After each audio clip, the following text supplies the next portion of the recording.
నా కోసం పుట్టిన పార్టీ, నా జాతి కోసం పుట్టిన పార్టీ, నా కుటుంబం కోసం పుట్టిన పార్టీ. ఈ పార్టీ జెండా ఎన్ని ఒడిదుడుకులున్నా కూడా కిందన పడకూడదు అని, పడే సందర్భం వచ్చినా కూడా కిందన పడనివ్వకుండా 2 చేతులతో ఒడిసి పట్టుకొని ధైర్యంగా గుండె నిబ్బరం చేసుకొని గుండెను చీల్చుకుంటూ బయటకు వచ్చిన జెండాను పట్టుకున్న ప్రతి కార్యకర్తకి కూడా పేరు పేరున శిరస్సు వంచి పాదాభివందనం చేస్తున్నా.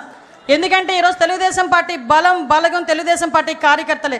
ప్రతిసారి తెలుగుదేశం పార్టీ అధినాయకుడు మా నారా చంద్రబాబు నాయుడు గారు చెప్తుంటే ఒక్కొక్కసారి నాకు 12 సంవత్సరాల రాజకీయ అనుభవం, ఈ రాజకీయ అనుభవంలో చూసిన సందర్భాలు చాలా ఉన్నాయి.